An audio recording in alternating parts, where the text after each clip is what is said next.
The Wonder Book of Bible Stories by Logan Marshall, Chapter 13. The Story of David, the Shepherd Boy. Living at Ramah, in the mountains of Ephraim, there was a man whose name was Elkanah. He had 2 wives, as did many men in that time. One of these wives had children, but the other wife, whose name was Hannah, had no child. Every year Elkanah and his family went up to worship at the house of the Lord in Shiloh, which was about 15 miles from his home. And at one of these visits Hannah prayed to the Lord, saying, "O Lord, if thou wilt look upon me and give me a son, he shall be given to the Lord as long as he lives." The Lord heard Hannah's prayer and gave her a little boy, and she called his name Samuel, which means ask of God, because he had been given in answer to her prayer. Samuel grew up to be a good man and a wise judge, and he made his sons judges in Israel, to help him in the care of the people. But Samuel's sons did not walk in his ways. They did not try always to do justly. The elders of all the tribes of Israel came to Samuel at his home in Ramah, and they said to him, "You are growing old, and your sons do not rule as well as you ruled. All the lands around us have kings. Let us have a king also, and do you choose the king for us." This was not pleasing to Samuel. He tried to make the people change their minds, and show them what trouble a king would bring them. But they would not follow his advice. They said, "No, we will have a king to reign over us." So Samuel chose as their king a tall young man named Saul, who was a farmer's son of the tribe of Benjamin. When Saul was brought before the people, he stood head and shoulders above them all. And Samuel said, "Look at the man whom the Lord has chosen. There is not another like him among all the people." And all the people shouted, "God save the king! Long live the king!" Then Samuel told the people what should be the laws for the king and for the people to obey. He wrote them down in a book and placed the book before the Lord. Then Samuel sent the people home, and Saul went back to his own house, to a place called Gibeah. And with Saul went a company of men to whose hearts God had given a love for the king. So after 300 years under the 15 judges, Israel now had a king. But among the people there were some who were not pleased with the new king, because he was an unknown man from the farm. They said, "Can such a man as this save us?" They showed no respect to the king, and in their hearts looked down upon him. But Saul said nothing, and showed his wisdom by appearing not to notice them. But in another thing he was not so wise. He forgot to heed the old prophet's advice and instructions about ruling wisely and doing as the Lord said. It was not long before Samuel told him that he had disobeyed God and would lose his kingdom. When Samuel told Saul that the Lord would take away the kingdom from him, he did not mean that Saul should lose the kingdom at once. He was no longer God's king, and as soon as the right man in God's sight should be found and should be trained for his duty as king, then God would take away Saul's power and would give it to the man whom God had chosen. But it was years before this came to pass. The Lord said to Samuel, "Do not weep and mourn any longer over Saul, for I have refused him as king. Fill the horn with oil and go to Bethlehem in Judah. There find a man named Jesse, for I have chosen a king among his sons." But Samuel knew that Saul would be very angry if he should learn that Samuel had named any other man as king. He said to the Lord, "How can I go? If Saul hears of it, he will kill me." The Lord said to Samuel, "Take a young cow with you, and tell the people that you have come to make an offering to the Lord, and call Jesse and his sons to the sacrifice. I will tell you what to do, and you shall anoint the one whom I name to you." Samuel went over the mountains southward from Ramah to Bethlehem, about 10 miles, leading a cow. The rulers of the town were alarmed at his coming, for they feared that he had come to judge the people for some evil doing. But Samuel said, I have come in peace to make an offering and to hold a feast to the Lord. Prepare yourselves and come to the sacrifice." And he invited Jesse and his sons to the service. When they came, he looked at the sons of Jesse very closely. The oldest was named Eliab, and he was so tall and noble-looking that Samuel thought, "Surely this young man must be the one whom God has chosen." But the Lord said to Samuel, "Do not look on his face, nor on the height of his body, for I have not chosen him. Man judges by the outward looks, but God looks at the heart." Then Jesse's second son, named Abinadab, passed by, and the Lord said, "I have not chosen this one." 7 young men came, and Samuel said, "None of these is the man whom God has chosen. Are these all your children?" "There is one more," said Jesse, "the youngest of all. He is a boy, in the field caring for the sheep." And Samuel said, "Send for him, for we will not sit down until he comes." So after a time the youngest son was brought in. His name was David, a word that means darling. And he was a beautiful boy, perhaps 15 years old, with fresh cheeks and bright eyes. As soon as the young David came, the Lord said to Samuel, "Arise, anoint him, for this is the one whom I have chosen." Then Samuel poured oil on David's head in the presence of all his brothers. But no one knew at that time the anointing to mean that David was to be the king. Perhaps they thought that David was chosen to be a prophet like Samuel. From that time the Spirit of God came upon David, and he began to show signs of coming greatness.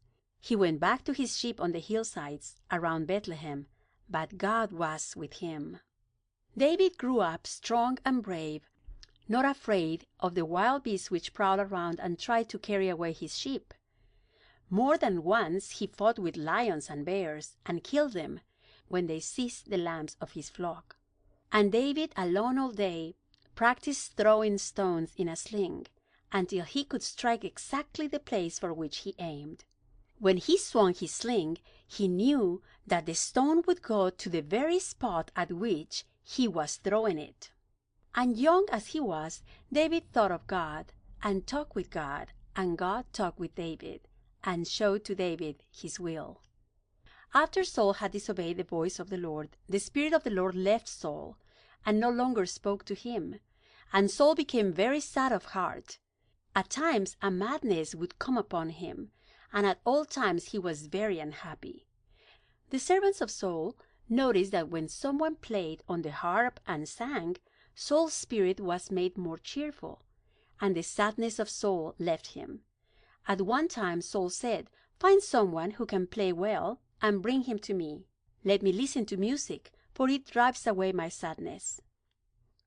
One of the young men said, "I have seen a young man, a son of Jesse in Bethlehem, who can play well. He is handsome in his looks, and agreeable in talking. I have also heard that he is a brave young man, who can fight as well as he can play, and the Lord is with him." Then Saul sent a message to Jesse, David's father. He said, "Send me your son David, who is with the sheep. Let him come and play before me." Then David came to Saul, bringing with him a present for the king from Jesse. When Saul saw him, he loved him, as did everybody who saw the young David. And David played on the harp and sang before Saul. And David's music cheered Saul's heart and drove away his sad feelings. Saul liked David so well that he made him his armor-bearer. And David carried the shield and spear and sword for Saul when the king was before his army. But Saul did not know that David had been anointed by Samuel. After a time Saul seemed well, and David returned to Bethlehem and was once more among his sheep in the field. Perhaps it was at this time that David sang his shepherd song, or it may have been long afterward, when David looked back in thought to those days when he was leading his sheep. This is the song which you have heard often. The Lord is my shepherd, I shall not want. He maketh me to lay down in green pastures. He leadeth me beside the still waters. He restoreth my soul. He leadeth me in the paths of righteousness for his name's sake. Yea, though I walk through the valley of the shadow of death, I will fear no evil, for thou art with me. Thy rod and thy staff, they comfort me. Thou preparest a table before me in the presence of mine enemies. Thou anointest my head with oil, my cup runneth over. Surely goodness and mercy shall follow me all the days of my life, and I will dwell in the house of the Lord forever. The story of the fight with the giant.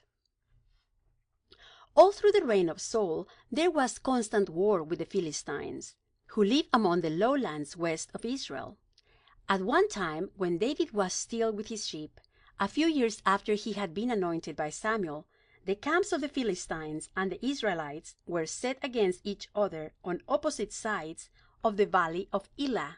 In the army of Israel were the 3 oldest brothers of David.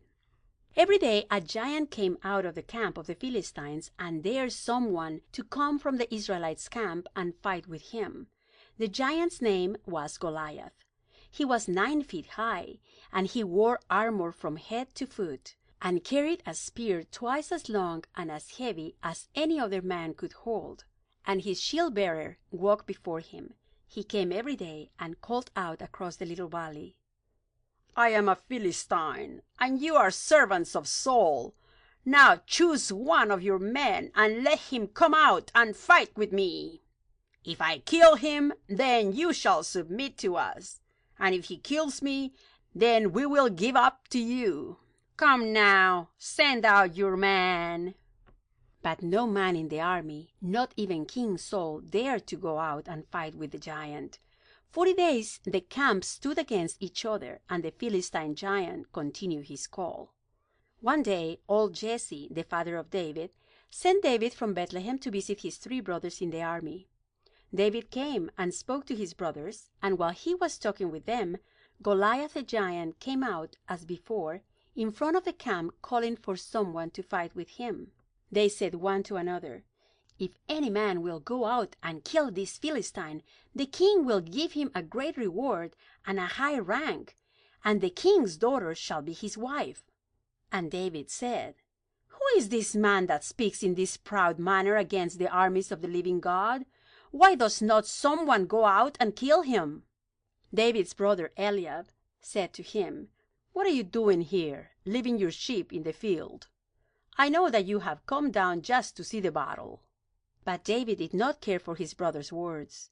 He thought he saw a way to kill this boasting giant, and he said, "If no one else will go, I will go out and fight with this enemy of the Lord's people." They brought David before King Saul. Some years had passed since Saul had met David, and he had grown from a boy to a man, so that Saul did not know him as the shepherd who played on the harp before him in other days. Saul said to David, "You cannot fight with this great giant. You are very young, and he is a man of war, trained from his youth." And David answered King Saul, "I am only a shepherd, but I have fought with lions and bears when they have tried to steal my sheep, and I am not afraid to fight with this Philistine." Then Saul put his own armor on David, a helmet on his head and a coat of mail on his body, and a sword at his waist. But Saul was almost a giant, and his armor was far too large for David. David said, "I'm not used to fighting with such weapons as these. Let me fight in my own way." So David took off Saul's armor. While everybody in the army had been looking on the giant with fear, David had been thinking out the best way for fighting him, and God had given to David a plan.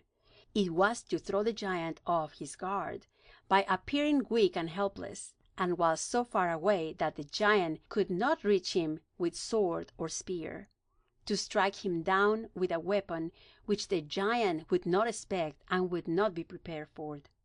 David took his shepherd's staff in his hand as though that were to be his weapon, but out of sight, in a bag under his mantle, he had 5 smooth stones carefully chosen and a sling, the weapon that he knew how to use. Then he came out to meet the Philistine. The giant looked down on the youth and despised him and laughed. "Am I a dog," he said, "that this boy comes to me with a staff? I will give his body to the birds of the air and the beasts of the field." And the Philistine cursed David by the gods of his people.